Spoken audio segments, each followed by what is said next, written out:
Hey everybody, it's been a little bit since I've been up here.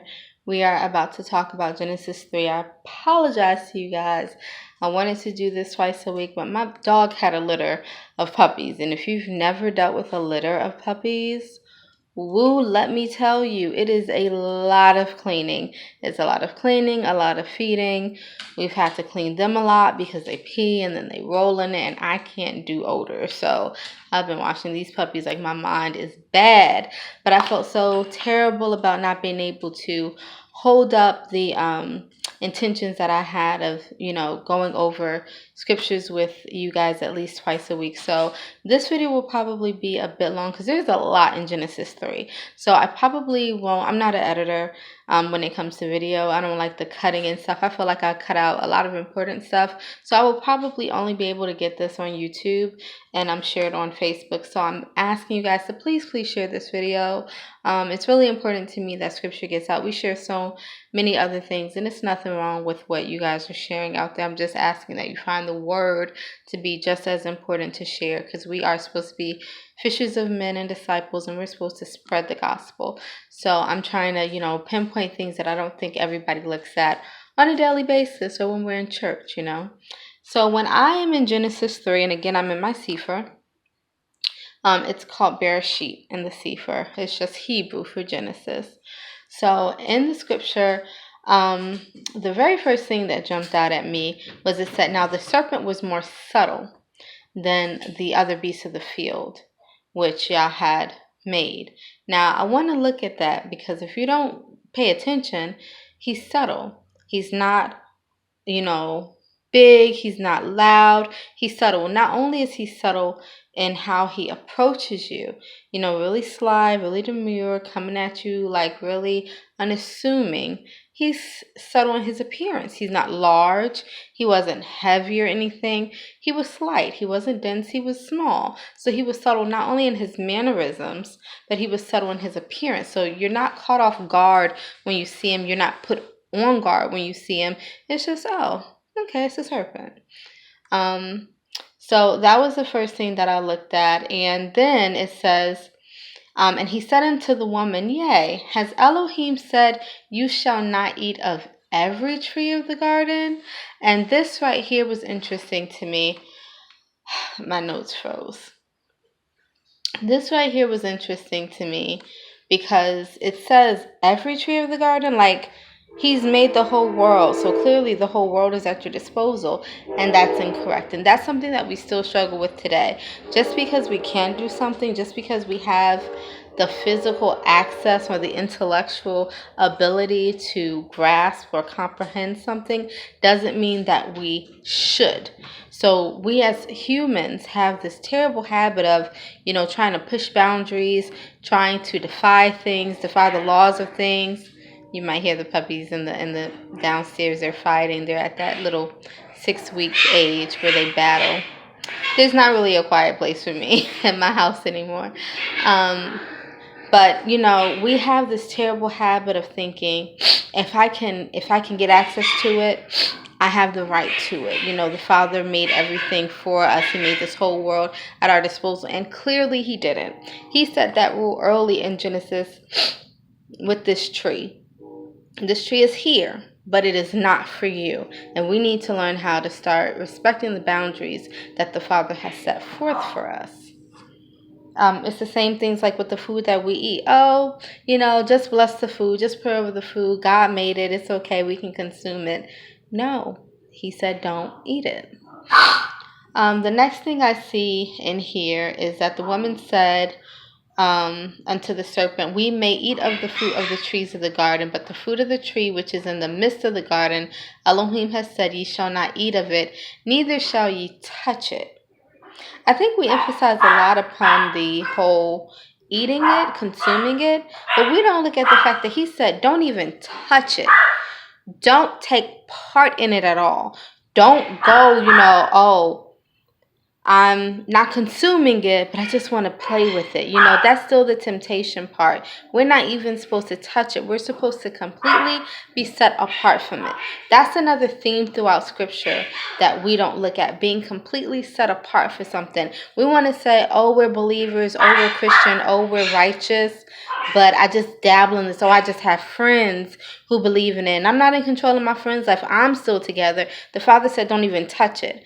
And having that type of social connection with something, even being a part of it a little bit, is still touching it. So we need to understand with that, don't consume it means don't you yourself partake in it, and don't touch it. Don't let it be a part of your life. Don't touch it lest she die. Ooh, that was something. Because I don't even think I had really paid attention to it until I read it to go over with you guys.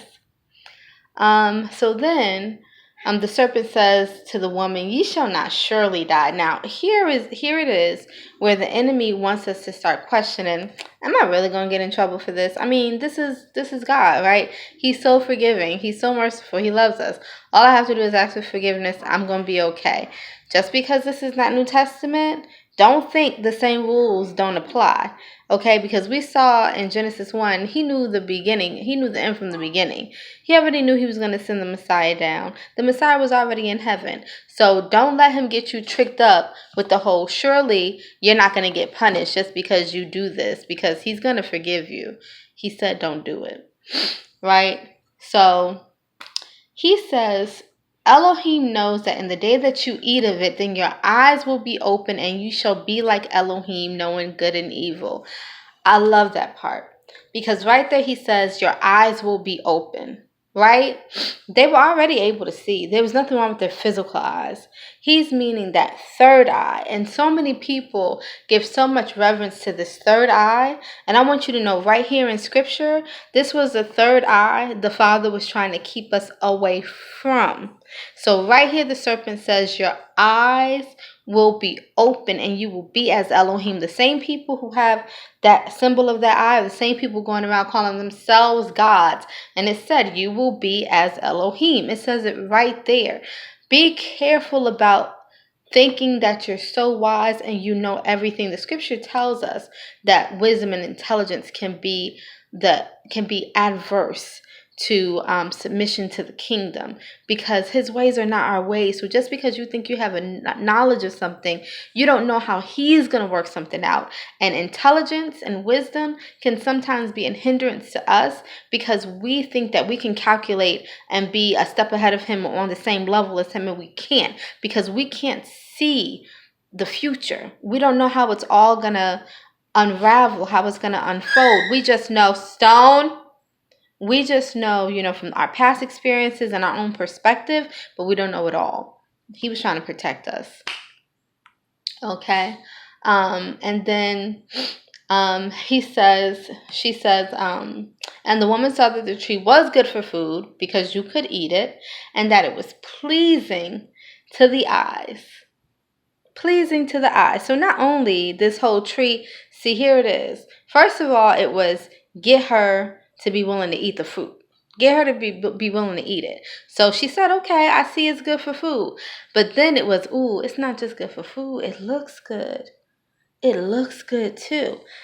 That's that vanity. That's that shallowness within us. Because, you have a man or you have a woman, and they're a good man and a good woman, but do they look good? What else is going on there? And you got to go deeper than that. So I thought that was something really good that stood out, was that she was worried about how it also looked. It was pleasing to the eye. Then it said that she gave it to her man. So Adam was there. A lot of times people are like, oh, she took it to Adam. No, Adam was there. It says she gave it to her man that was there with her. Right? So Adam, being the one who was there first, he was the one who was put in charge of things. This is where he fell, because Adam, being the head of the covering, was supposed to be the lead. And he knew that they were not supposed to partake of it. And as a man, when you see your woman, the thing that is put under you, the father, the man, and the woman, the order of the household, you're supposed to step in and say, I got a direct order from the father on how to run things here in the household and those that fall under me, and this is not in line with the will. This is this is out of obedience. And so even if a woman comes and says, hey, I have this bright idea, man is the head, and he's supposed to be like, I understand that this is something you want to do, but we're not going to do this because it's out of line. And he was supposed to nip that in the bud right there, and he didn't. Right? So they did eat, and their eyes were open, and they knew that they were naked, and they sewed fig leaves. So right there, I just, found that just funny, because body positivity died right there. Like, they were ashamed. They were naked. They were ashamed of their bodies. Body positivity was out the window. And had they never done that, maybe I would love my little body a little more, because I'm a bit fluffy. I'm fluffy and fly, but I'm fluffy, and I acknowledge that. So then after that, they heard Yahuwah walking through the garden, and they hid themselves. So right there, he knew where they were. He ends up calling out to them, but he already knew where they were. The thing was that they hid. So they became distant from him. They became scared. They became fearful. They knew that they did wrong. So they ran. And that gave them up. That gave them up. It was like, okay, y'all are hiding from me. What did y'all do? Just like children. When your children cower away, or they know they did something and they go hide, they go sit down so you don't see them. They try to, give it time to fix itself before they're visible. No. So he already knew what was going on. And that's what the enemy wants. The enemy wants you to separate from the Father when you fall short, because he doesn't want you to recuperate. He doesn't want you to go to the Father, apologize, get the issue fixed ahead of time, get healed, get whole, get correction through love. He wants you to distance yourself so you can continue falling down that path, starting to feel disgraced, the shame, the anger with yourself for what you did, and you just continue to spiral down. That joy dissipates, that peace that you have, all of that confidence in who you are. And then because you have fallen prey to the tricks of the enemy, you no longer feel like you have authority to come up against him, because now it seems to you as though he has more power over you because he got you to fall, instead of you truthfully acknowledging that you still have authority over him because of who you are in the Father. So imagine if they had just gone to the Father immediately and apologized and been like, look, we messed up. I always think, would they have been kicked out still because they were disobedient, or because they went to him, and said, hey, how can we fix this? Because when we do something, that's what we need to do. We don't need to try to hide and fix it ourselves in the corner, in the shadow. We can never fix it ourselves. We need to go to him and be like, I did this. I was tripping. I know I was wrong. I know this is going to end up bad.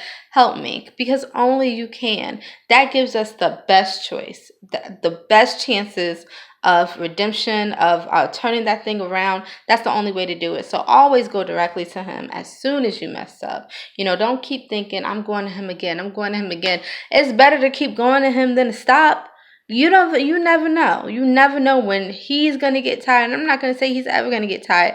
Just like a parent, you will always be able to go to your parents, even when they are like, I am so sick of you. I wish you would go sit down somewhere. They're still going to love you and walk you through it. So never be scared to keep going back. So in verse 10, he calls out to them. He says, where are you? When they're hiding. Now, this question was more for them. He always knows where we are. He always sees us. In any situation we're in, he sees us. We need to know where we are. Sometimes we don't know where we are in a situation. When he says, where are you? And we need to respond, it's like, oh, well, where am I? I'm in this relationship. Yeah, but where are you? Where are you spiritually? Where are you emotionally? Where are you physically? You're eating yourself into obesity because you're depressed. You're eating yourself into diabetes or cancer. You're out here, you are letting go of your passions because you're chasing the wrong things. Where are you? You know, that's what he wants us to be able to see. Where's your family? You've isolated yourself because they're telling you this is not good for you. This is not healthy. This is not going to work. Where are you? You're alone in this right now. Why? Because you started pushing people away. Your attitude is changing. You're losing your friends. The people who were close to you as your support system, you don't even hear what they're saying to you anymore because you think you're right all the time. Where are you? And I think that was something that we need to see, especially when he's asking us. I have lost my notes because my computer froze, so I'm going to have to freestyle it, and this is what might take us a little bit, but I'm going to try to get through this. So the thing that happened was, you know, he spoke to Adam first. He was like, what happened here? And Adam immediately started pointing fingers. The woman you gave me, well, first of all, you're the man. And this is an issue that our men have nowadays. Men want to look at women and say, you know, the type of woman that I have, or my woman did this, or you're the covering. Point blank, end of discussion. It says when a man finds a wife, that means you have a choice. Men, you're not forced to take the type of woman that you take. So when you court her, you need to look at her morals. You need to look at how she behaves, how she speaks, her mindset, her habits. That way you won't have to go back and say, this woman you gave me. No. You know what I'm saying? Pay attention to the woman before you settle down with her. And right here, back up here, it says pleasing to the eye. You know, that fruit was pleasing to the eye. The same thing with men seeking out women. Oh, she looks good, but she can be the death of you. You know, she could be the death of you, like this tree was the death of them. So then Elohim turns around to the woman. He says, what is it that you have done? Because instead of being submissive, instead of following the lead of her man, she stepped out of her place as the helpmeet. She stepped out of her role and she led. And so now she has led them into destruction and separation from the Father. It wasn't her place. That's why he said, what did you do?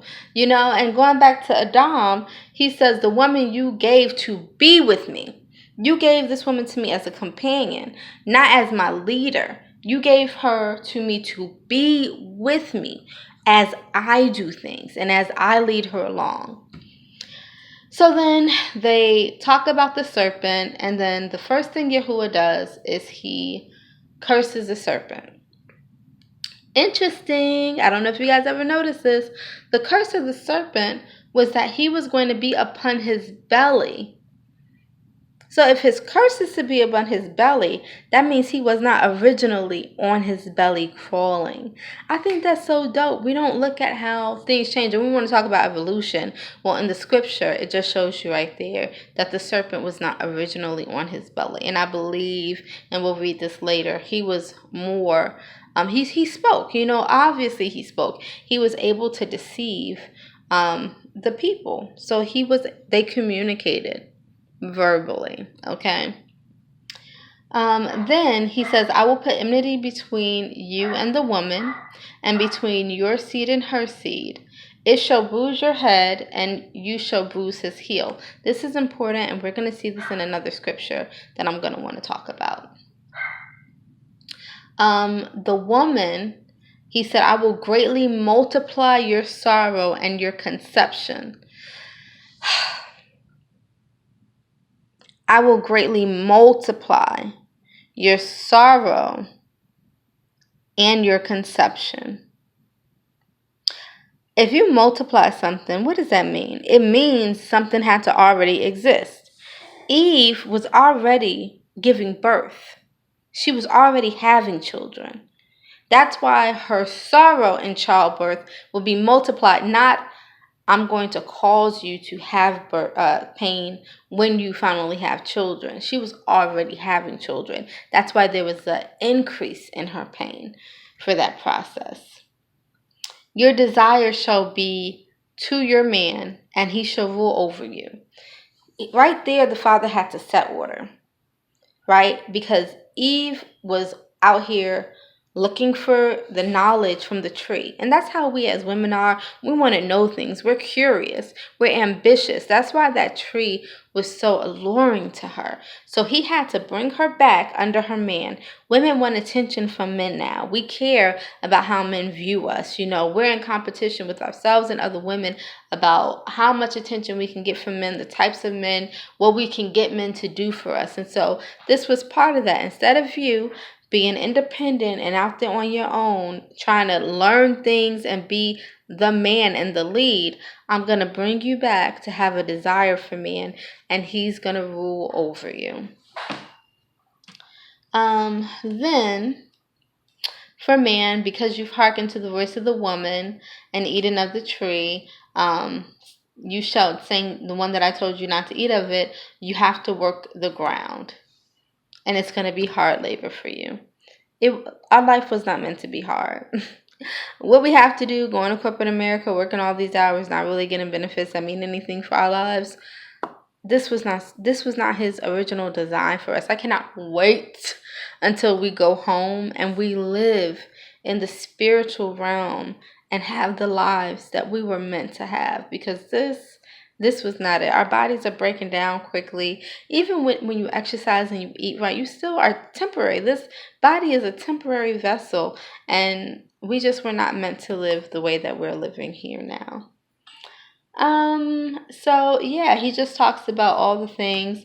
You shall eat the herbs of the field, the sweat of your face, in the sweat of your face shall you eat bread, till you return to the ground. For out of it you were taken. For dust you are, and unto dust you return. Super deep right there, because we still were told that we need to eat from the earth, right? He tells us that, but he says we return to the dirt. We return to the earth. It's so interesting how we abuse this earth that we came from and that we're told we will return to, and we don't take care of it. There's something further on in scripture that says that the earth will testify against us while we're out here constructing homes, because I don't think people know construction, building houses, that's pollution. If you look and you leave a house and it deteriorates, these houses are not biodegradable. They don't serve the environment back. They don't. They don't break down. They harm the earth. So we have all our cars, we have all our nice houses, but they're pollution. And it says that the earth is going to testify against us. We're not serving it. We're not doing what we're supposed to be doing with it. This is just stuff we don't listen to spiritually. So then, the father is telling them they have to leave the garden, but in 21 he says, unto Adam also and to his woman did Yahuwah Elohim make coats of skin and clothe them. That was probably one of the most beautiful verses in Bereshit and Genesis to me. Genesis 3:21. He is putting them out of the garden. He's punishing them. They did wrong. They have to live up to what they did. But in the midst of it, the Father provides for them. You are naked. You are going to need physical clothing to protect you from the elements. He made clothes, not the figs that they sewed together back up here in verse 7. But in verse 21, the Father makes coats of skins and clothe them. So these figs came from trees and leaves. The Father made coats of skins, sacrificed live things to give us, to take care of us. I thought that was beautiful. And Yahuwah Elohim said, behold, the man is become one of us to know good and evil. And now lest he put forth his hand and take also of the tree of life and eat and live forever. So all of these adventurers out here who are looking for the tree of life, it exists. It exists.